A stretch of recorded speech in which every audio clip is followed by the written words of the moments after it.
came out of our committee with strong bipartisan support. And I want to commend three gentlemen, the gentleman from Tennessee, Mr. Fincher, the gentleman from Delaware, Mr. Carney, and Mr. Himes, who crafted it. It allows the IPO market, which has been in a funk, to come back and create small companies and allow them to capitalize. Thank you, Mr. Speaker, for the time you've given me. I yield back the balance of my time. Does the gentleman reserve reserve the balance of my time? Gentleman reserves. Gentleman from Massachusetts. Mr. Speaker, Mr. Chairman, I now recognize for 2 minutes a member not on the committee but one of those most active in pushing for one of the bills here, the gentleman from California, Ms. Eshoo. Gentleman is recognized for 2 minutes. Thank you, Mr. Chairman. And I thank the ranking member, Mr. Frank. I'm pleased to rise in support of H.R. 1070, which is a provision, actually a bill, that is contained in the underlying legislation, which we're going to be voting on today. I want to pay tribute to Mr. Frank because he recognized the worth of the idea of expanding on Regulation A, which was part of the Securities Act of 1933. He was more than interested in the idea. He said, come and testify on it, which I did in December of 2010. So I was proud to do that. Both sides of the aisle at that hearing became heavily engaged in it. They were really fascinated by what it was, what it could do relative to capital formation. So now this bipartisan bill, which passed the House in November of this last year, 421 to 1, is now in this bill. It increases the offering limit from $5 million to $50 million under the SEC Regulation A, which, as I think I said, was enacted during the Great Depression to facilitate the flow of capital to small businesses. Look at the genius of FDR. A reformed Regulation A is important for small businesses and startups, not only in my Silicon Valley district, but across the country. This is especially true in high-tech, sustainable energy, and the life sciences fields, where research and development startup costs routinely exceed $5 million. And in 2010, only 7 companies actually took advantage of it.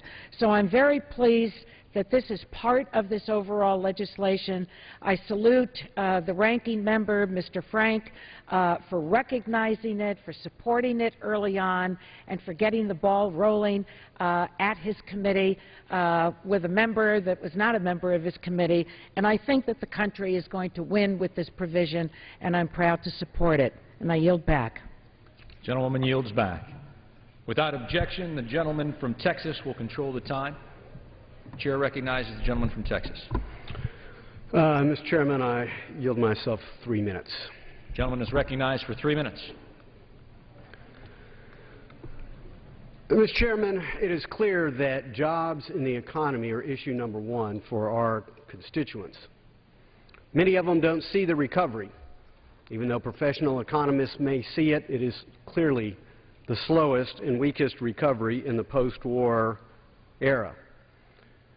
We still have now 3 full years of 8% plus unemployment, half of our population now being classified as either low income or in poverty. Again, our constituents are demanding jobs. Public policy makes a difference.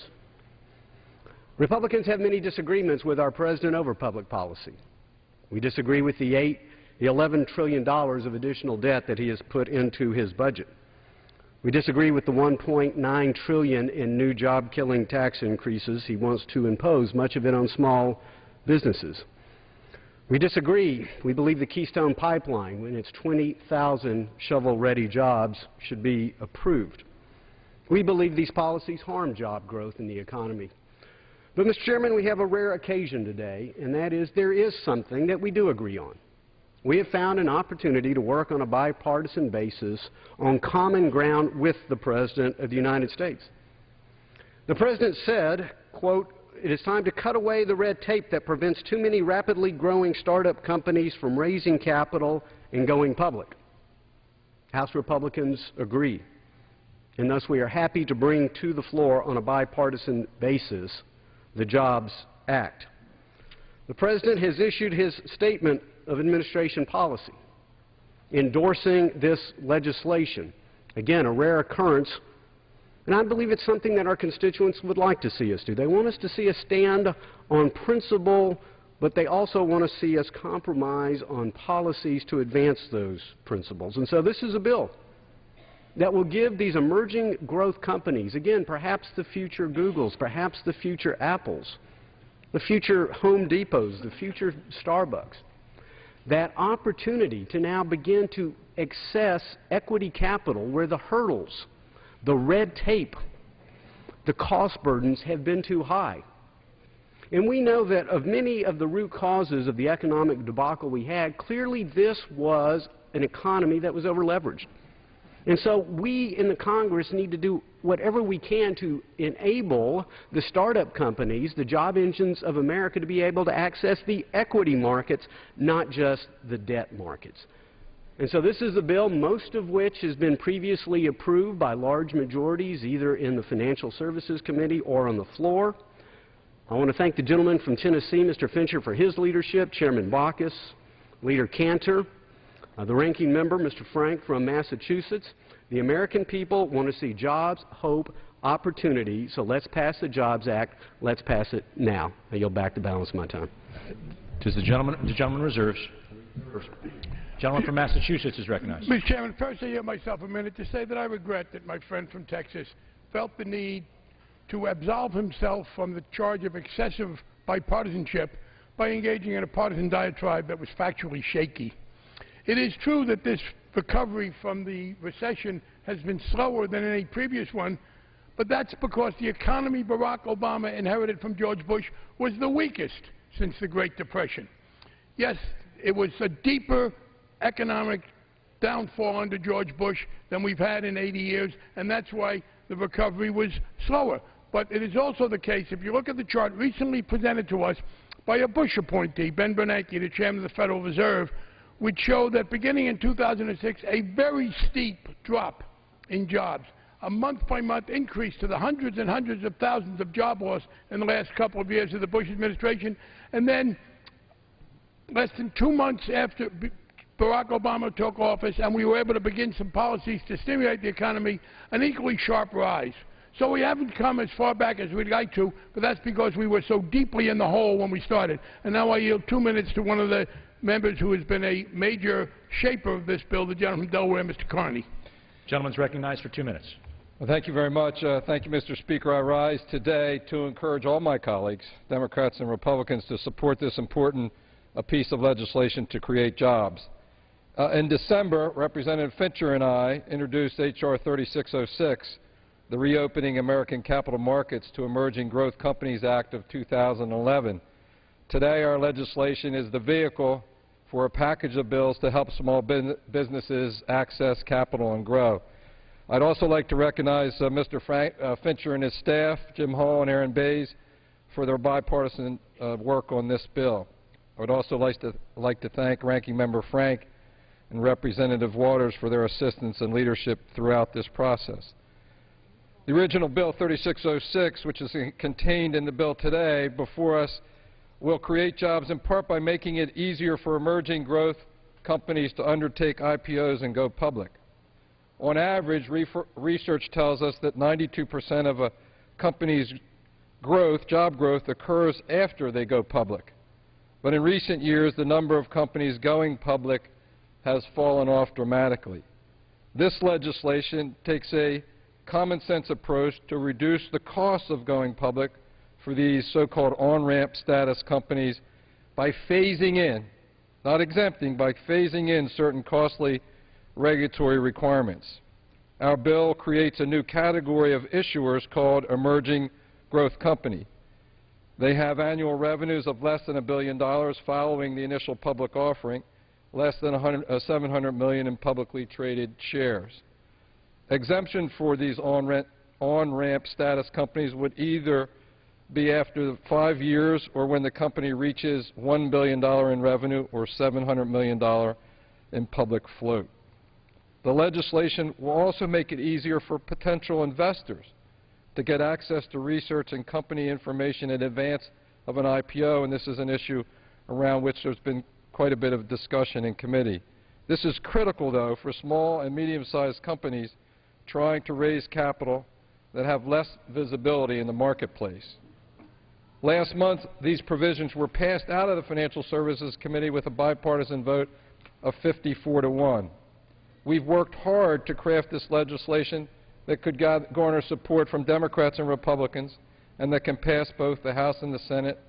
And as you heard earlier, it's supported by the administration. In fact, many of the ideas in this bill were generated out of a process started by the Treasury Department itself. Making it easier for small and medium-sized companies to grow is an effective way to create jobs and improve the economy. We all know how important that is for the constituents that we serve. This legislation will encourage more entrepreneurs to start businesses and allow more startups to become public companies and grow and create jobs. Please join me in supporting H.R. 3606. Thank you, Mr. Speaker. I yield back. Gentleman yields back. Gentleman from Texas is ready. Mr. Chairman, I'd now like to yield 2 minutes to the gentleman from Arizona, Mr. Quayle. Gentleman's recognized for 2 minutes. I thank the gentleman for yielding. Mr. Chairman, I rise in support of H.R. 3606, the Jumpstart Our Business Startups Act. This bill will do just that, jumpstart our small business by removing costly, outdated compliance requirements so businesses and community banks can grow, invest, and hire again. I want to thank Chairman Baucus for including my legislation, H.R. 4088, the Capital Expansion Act, in the Jobs Act. Our economy is being held back by onerous and outdated regulations that keep small community banks from expanding. By making it easier for banks to raise capital, invest in our nation's small businesses, our entire economy benefits. This legislation is essential to small businesses and will allow them greater access to necessary capital. Community banks make up 11% of the banking industry's assets in America, but they provide 40% of all loans to small businesses. Currently, community banks with 500 or more shareholders must register with the SEC, and in so doing, submit to the costly compliance requirements. The 500 shareholder threshold hasn't been updated since 1964. This bill would raise the threshold and lower compliance costs for our community banks. Under this act, a bank would be able to expand to 2,000 shareholders before having to register with the SEC. This will lower compliance costs for the average community bank by $250,000 annually. That $250,000 can be lent to small businesses or used to expand its operations. I've been concerned about these issues addressed by this act since I came to Congress, and it is gratifying to see these solutions being put forward. I'm particularly grateful for Mr. Fincher for his leadership on H.R. 3606, which addresses the high cost of compliance with Section 404 of Sarbanes-Oxley. As I've been meeting with small businesses within my district, I've been engaged in trying to roll back the costly regulations on our startups imposed by Sarbanes-Oxley. I urge my colleagues to support the Jobs Act, and I yield back the balance of my time. The gentleman yields back. The gentleman from Massachusetts recognized. Madam Chair, I yield myself such time as I consume. The gentleman is recognized. I now have an answer to a question. There was a bill in this package, H.R. 4088, that had never had a hearing, it had never been to our committee, everything else had been through the process.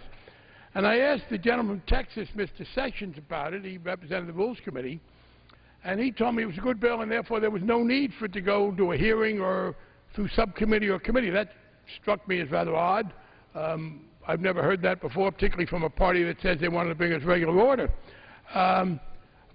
But now that the gentleman from Arizona has spoken, let me make a confession.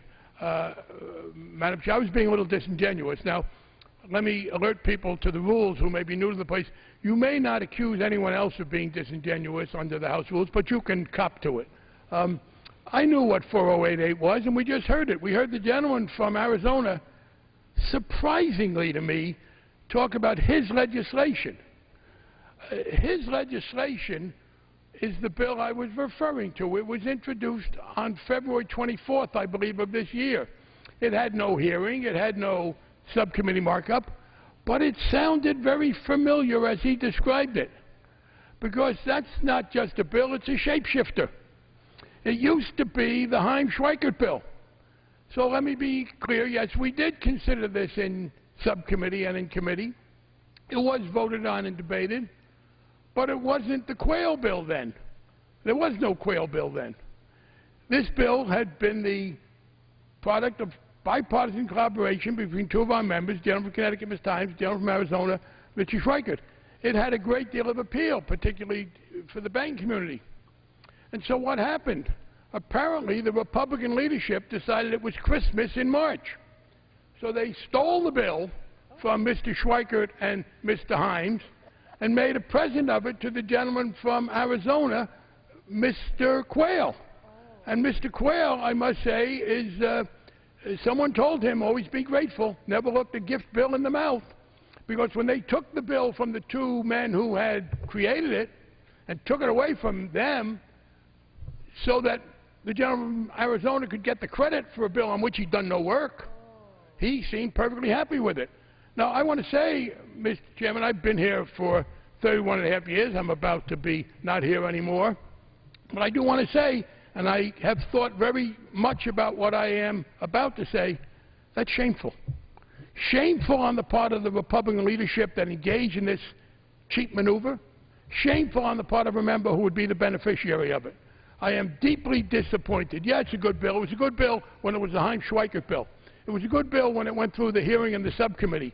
And from two members who worked hard on this to then have it taken away and credit given to someone who had nothing to do with it previously is a bad idea. And then, for the gentleman from Texas, Mr. Sessions, on behalf of the Rules Committee, he did not want to admit this theft. So instead, he announced a new principle, and I hope we can now be clear that's not going to be a precedent, namely that if it's a good bill and a short bill, it doesn't have to go to a hearing. It doesn't have to go through subcommittee. It doesn't have to go through committee. That was a defense the gentleman from Texas made because he was, to his credit, embarrassed to acknowledge the truth. But having understood that that was the truth, I do want to make it clear it would have been better if he had not pretended, as it seems to me he did, that this was such a wonderful bill it didn't need to go through the procedure, but rather had admitted that it was a bill that had gone through the procedure, but had been kidnapped along the way and brought here under another member. And as I said, I am very disappointed in a leadership that would do this and in a member who would accept credit for a bill with which he had so little to do. I reserve the balance of my time. The gentleman reserves. The gentleman from Texas is recognized. I yield myself 10 seconds to say that the American people care about jobs and economic growth, not a John Grisham novel of intrigue. Either the gentleman, the ranking member, likes the policy, in which case he can vote for it. If he doesn't like the policy, he can vote against it. The President of the United States apparently supports it. At this time, I would yield 3 minutes to the gentleman from Tennessee, Mr. Fincher, the author of the Jobs Act. The gentleman from Tennessee is recognized for 3 minutes. I thank the gentleman for yielding. I want to thank my colleague, Mr. Carney, for his hard work and his staff for helping work on something good for the country, for the private sector, getting people back to work, and that's what we were sent here to do. I'm pleased to be the lead co-sponsor or sponsor on H.R. 3606, the Jumpstart Our Startups Act. Today, according to the Bureau of Labor and Statistics, the unemployment rate is currently 8.3%. However, in December last year, all but one of the counties I represent had a higher unemployment rate than the national average of 8.5%. At the top of the list was Obion County with an unemployment rate of 15.3%, and Crockett County, where I live, 10.5%. It is no secret that our nation has seen a decline in small business startups over the last few years, which means less jobs created for American workers. I think we all can agree that small businesses and entrepreneurs are the backbone of our nation and our economy. The heartbeat of America is in the heartland of America, not here in Washington. The best thing our government can do right now to get our economy moving in the right direction is to help create an environment where new ideas and startup companies have a chance to grow and succeed. The provisions in the Jobs Act will put the focus on the private sector, capitalism, and the free market, providing the jump start our nation's entrepreneurs need. Title I of this bill is legislation that I introduced with Congressman Carney, the Reopening American Capital Markets to Emerging Growth Companies Act, which would help more small and mid-sized companies go public. During the last 15 years, Fewer and fewer startup companies have pursued initial public offerings because of burdensome costs created by a series of one-size-fits-all laws and regulations. These changes have driven up cost and uncertainty for young companies looking to go public. Not going public deprives companies of the need of capital to expand their businesses, develop innovative products, and hire more American workers. Title I would create a new category of issuers called emerging growth companies that have less than $1 billion in annual revenues when they register with the SEC and less than $700 million in public float after the IPO. Emerging growth companies will have as many as 5 years, depending on size, to transition to full compliance with a variety of regulations that are expensive and burdensome. This on-ramp status will allow small and mid-sized companies the opportunity to save on expensive compliance costs and create the cash needed to successfully grow their businesses and create American jobs. It will also make it easier for potential investors to get access to research and company information in advance of an IPO in order to make an informed decision about investing. This is critical for small and medium-sized companies trying to raise capital that have less visibility in the marketplace. Our bill has tremendous bipartisan support when passed by the Financial Services Committee 2 weeks ago, and it's my hope that we can continue to work together as we move this passage of bills forward. Mr. Chairman, Madam Chairman, the Jobs Act will provide companies some valuable tools they need to grow and create jobs. I urge my colleagues to support this bill. Thank you. The gentleman's time has expired. The gentleman from Massachusetts is recognized. Madam Chair, preliminarily, I'll leave myself 15 seconds. Say the gentleman from Texas says the American people don't care about this intrigue. Then the question is, why do they involve in it? Why do they engage in it? Why don't they just leave the bill with the sponsor? So apparently they cared enough to play that double game. I now yield 3 minutes to the gentleman from New York, Ms. Maloney. The gentleman from New York is recognized for 3 minutes. I thank the gentleman, and I rise to support H.R. 3606, which would help startups and small businesses succeed and create jobs during this economic recovery. And I want to really congratulate and thank the ranking member for his leadership, along with the administration's, during the worst recession after the Great Depression. Christina Romer testified before this Congress that the economic shocks to our economy was 3 times greater than the Great Depression.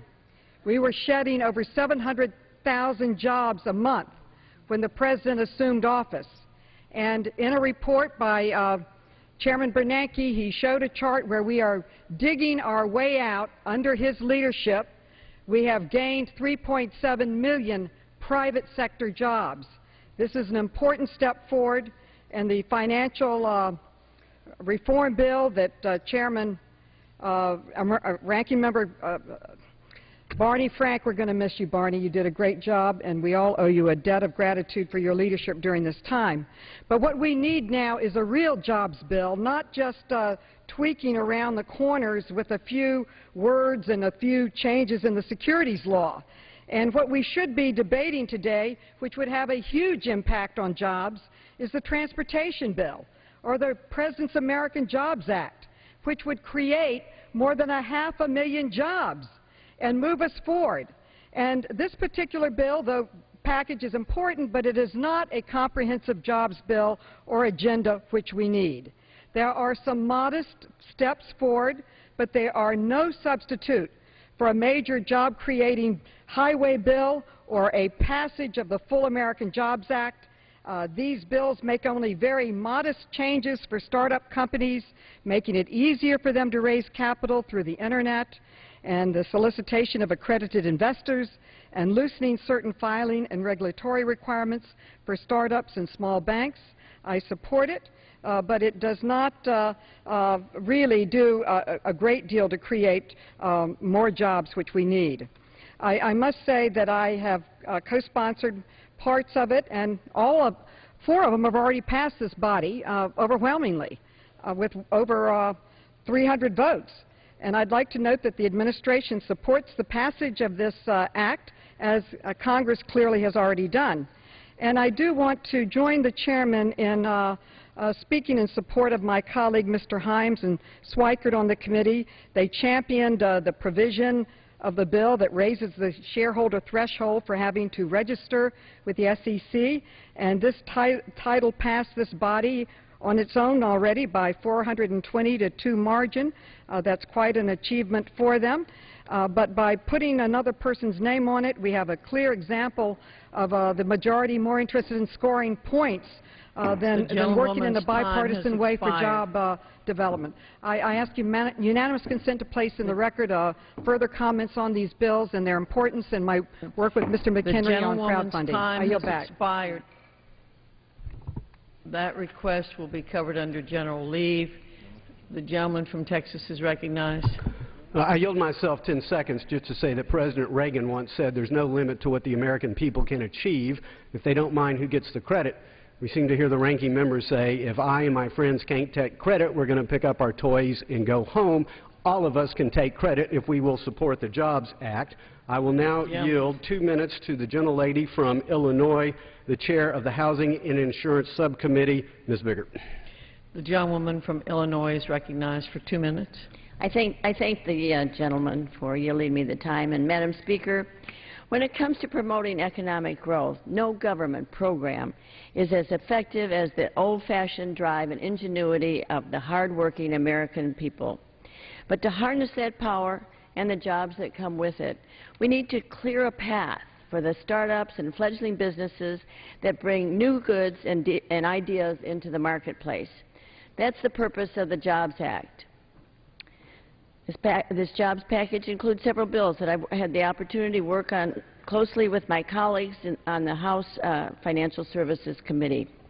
Altogether, it includes 6 bipartisan proposals that the committee has reviewed to streamline or eliminate the regulatory and legal barriers that prevent emerging businesses from reaching out to investors, accessing capital, and selling shares to the public market.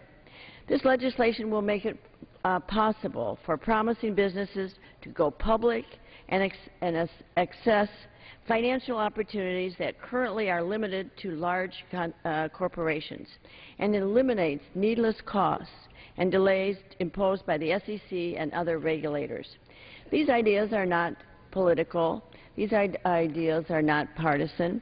They come from the small business community in districts like mine, where I meet regularly with local employees who tell me that accessing capital is the hardest part of enduring the recession.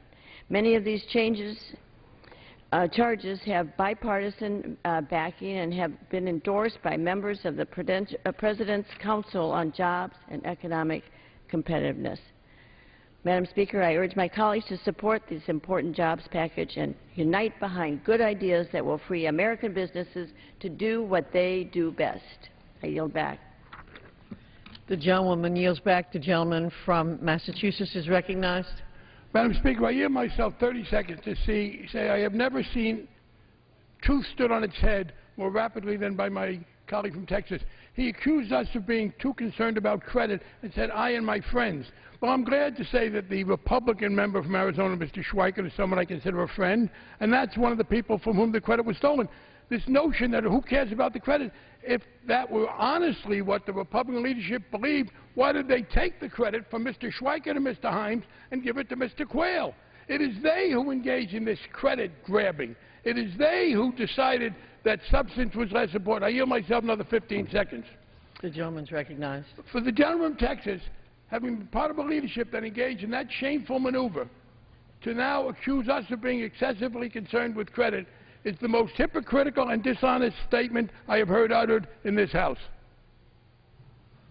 The gentleman's time has expired. Madam Chair, I said his words be taken down. The gentleman from Massachusetts will please take a seat. The clerk will report the words.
Republican Virginia Fox of North Carolina is in the chair. She is considering a request that words be taken down. Texas Congressman Jeb Hensarling made that request after comments made by Representative Barney Frank. The House rule is used to discipline a member for using inappropriate words during debate. Clearly there's some discussion going on with the parliamentarian and others, and again between Representative Fox as well. When a member demands that words be taken down, all action stops. While the words are transcribed by a clerk and read back, the chair will then rule on whether the words violated House rules. If the words are ruled out of order, that member can't speak again that day without House permission. So that's what's happening here. The House had begun debate on a bill that deals with regulations for startup companies, that eases access to entrepreneurial capital. An hour of general debate, but obviously that will go a bit longer with this pause, and 17 amendments later on will be considered.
The committee will be in order.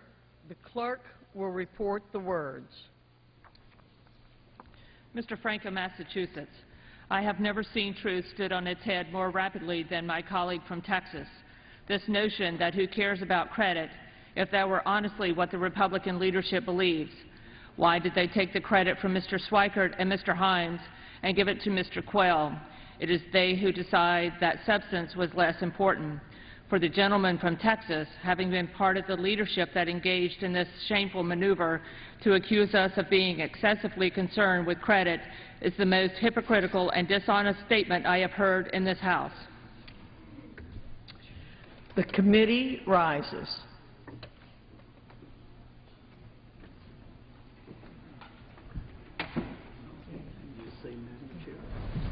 Madam Chair.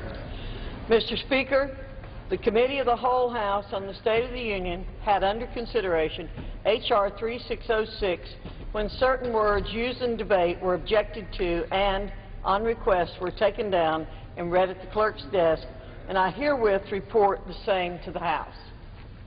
The Chair of the Committee of the Whole House on the State of the Union reports that during consideration of H.R. 3606, certain words used in debate were objected to and, on request, were taken down and read at the clerk's desk, and now reports the words objected to to the House. The clerk will report the words objected to in the Committee of the Whole House on the State of the Union. Mr. Frank of Massachusetts, I have never seen the truth stood on its head more rapidly than my colleague from Texas. This notion that who cares about credit, if that were honestly what the Republican leadership believes. Why did they take the credit from Mr. Schweikert and Mr. Himes and give it to Mr. Quell? It is they who decide that substance was less important. For the gentleman from Texas, having been part of the leadership that engaged in this shameful maneuver to accuse us of being excessively concerned with credit, is the most hypocritical and dishonest statement I have heard in this House. The Chair finds that the remarks constitute a personality directed toward an individual member. Without objection, the offending words are stricken from the record. The committee will resume its sitting. And the committee will resume its sitting.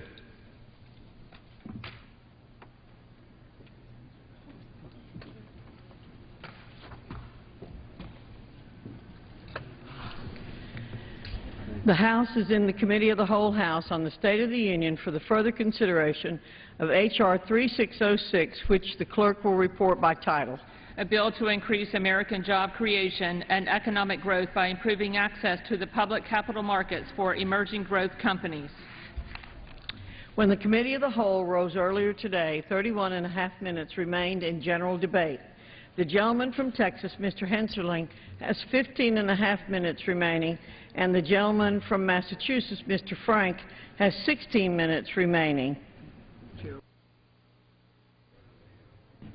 The Chair will be recognizing the gentlewoman from California.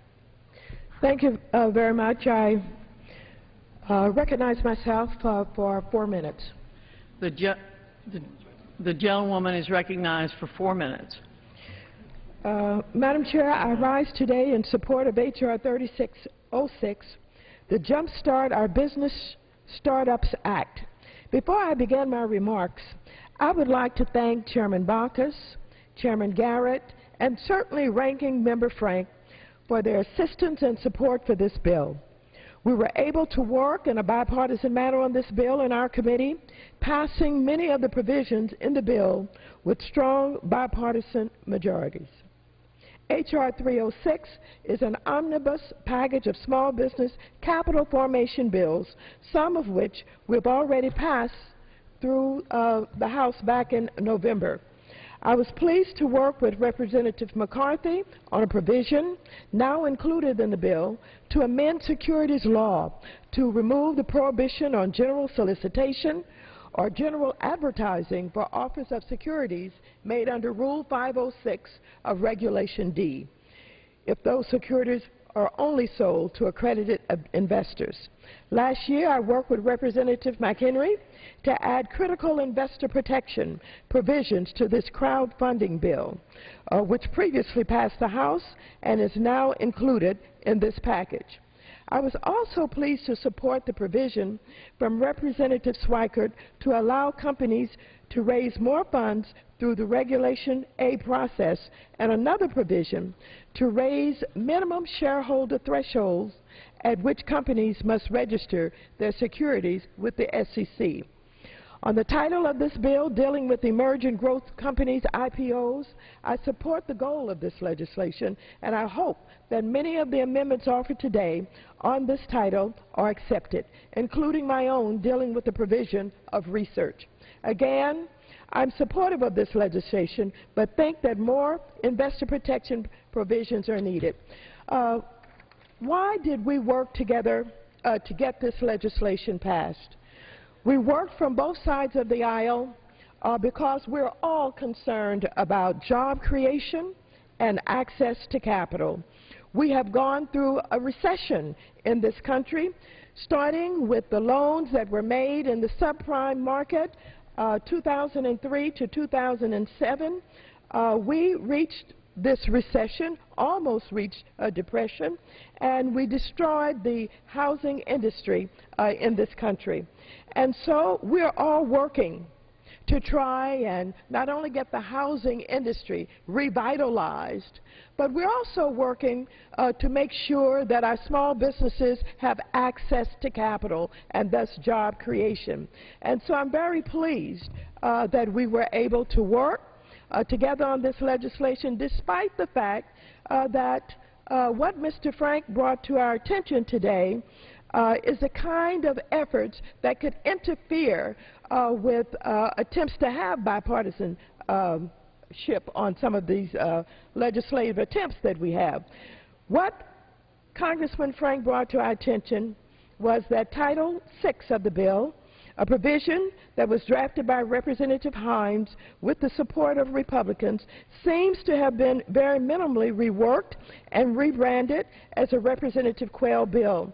And while I support the provision, I think that taking Mr. Himes' work product undermines the spirit of bipartisanship, cooperation, and that was otherwise demonstrated by this bill. Concerns, and I have some questions, and I even have some uncertainty when we talk about crowdfunding. I want to make sure that we're protecting the investors. I want to make sure that the proper research is isolated from the underwriters who have connections to those people that they're writing the bills for. And so, in summing up this bill, respectfully request 30 more seconds.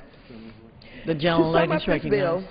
It will make it just a bit easier for some companies to raise funds in our capital markets, enabling them to grow their businesses. But make no mistake, I believe that this Congress still needs to do more on jobs. In addition to these legislative changes that enable capital formation, we need to keep teachers, police officers, and firefighters on the job, extend unemployment insurance for laid-off workers, and revitalize neighborhoods devastated by foreclosures. A truly comprehensive approach is needed to get Americans working again, and I hope my colleagues are willing to work with me on these issues. I yield back the balance of my time. The gentlewoman's time has expired. The gentleman from Texas is recognized. I yield myself 10 seconds just to say, as the gentlelady alluded to the gentleman from Massachusetts for bringing something to our attention, what he brought to our attention is that he violated House rules and is prohibited from speaking the rest of the day when the rest of the chamber wishes to promote jobs for the American people. At this time, I'm happy to yield 2 minutes to the gentleman from Illinois, Mr. DOLD. The gentleman from Illinois is recognized for 2 minutes. Thank you, Madam Chairman, and I certainly want to thank my good friend from Texas for yielding me the time. As a small business owner, I understand firsthand what small businesses are facing today when they try to meet a payroll or a budget, try to expand their business, to try to hire an extra worker. My small business employs just about 100 people. For me, that's 100 families. It's a responsibility that I take very seriously. All across our country, we've got 29 million small businesses throughout our nation.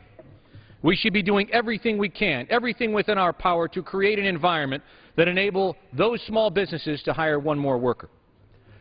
That's why I'm pleased today to stand up and voice my support for this Bipartisan Jobs Act on the floor today. Many of the bills in this package passed the House with over 400 votes each. Today we hear a lot about gridlock. We hear a lot about partisanship. Well, this is bipartisan bills. 400 bills, 400 votes here in the United States Congress, sent over to the United States Senate without action, and I'm glad that we're able to package them today to have another crack at that. These measures were introduced by Republicans and Democrats and are aimed at allowing small businesses to gain access to capital.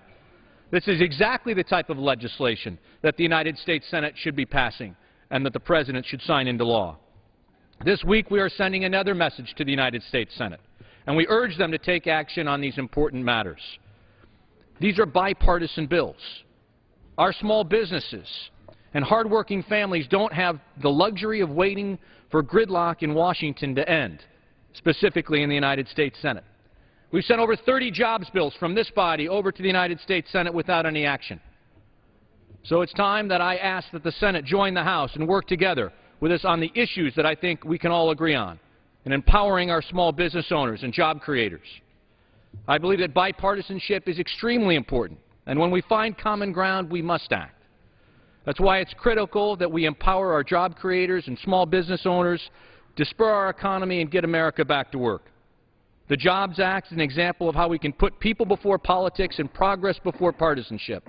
The gentleman's time has expired. Which is why I'm delighted to be able to support this bill and thank my colleagues, Mr. Carney and my friend, Mr. Fincher. I yield back. The gentleman's time has expired. The gentlewoman from California is recognized. Thank you very much. I yield to the Minority Whip, Mr. Steny Hoyer, 3 minutes. I thank the gentlelady for yielding, and I rise in strong support of these 6 pieces of legislation which have been put together and called a jobs bill. I think they have a positive effect on economic growth in our country. I think they're good bills. I particularly support the Himes bill, currently called the Quail bill, but I'm pleased to support it by whosever name it might have on it. 4 out of the 6 components of this legislation have been previously observed, passed overwhelmingly. So this is a recycle. But doing a good thing twice is not bad, so I'm going to vote for it. And I'm going to be enthusiastic about voting for it. As a matter of fact, I suggested a number of these ideas on our side of the aisle. This bill makes it easier for small businesses to go public and raise the capital they need to expand and hire new workers by reducing regulatory burdens. It also raises the SEC registration thresholds for community banks, which will free up bank capital for lending to small businesses and individuals. That's an important step we ought to be taking. A number of my Democratic colleagues worked hard on these provisions, including, as I said earlier, Representative James Himes of Connecticut, who introduced one of these bills months and months and months ago. And it passed 420 to 2 on this body. He has been a leader on this issue of small business access to capital, and I congratulate him for his efforts. I'm glad the Republican leadership is bringing this bill to the floor. And I hope it signals a new willingness to work with us to create jobs. This bill is called a jobs bill. Catchy title. I sort of catchily referred to it as a just old Bill's bill. But they are good bills. And as I said, doing the good thing twice and hoping the Senate will pass, and I hope the Senate does pass all of these bills, and this bill as a package. But make no mistake about it, Madam Speaker, Madam Speaker, and America, Madam Speaker, should make no doubt about it. This is not the jobs bill America needs. Not tweaking around the edges, not pretending that we have put something together that's going to create a significant number of jobs. This will help. And in the longer term, it will create jobs. I'm for it. I think it's a positive step forward.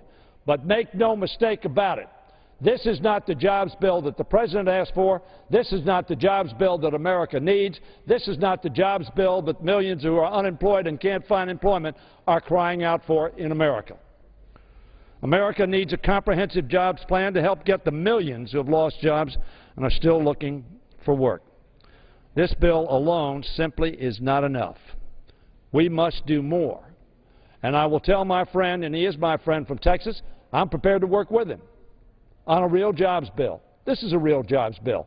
But you and I both know it's a small bore jobs bill. That doesn't make it bad. Doesn't make it, can I have 10 additional seconds just to conclude my thought? It doesn't mean that we shouldn't pass it. I thank you for bringing it to the floor. But let us not delude America or deceive ourselves.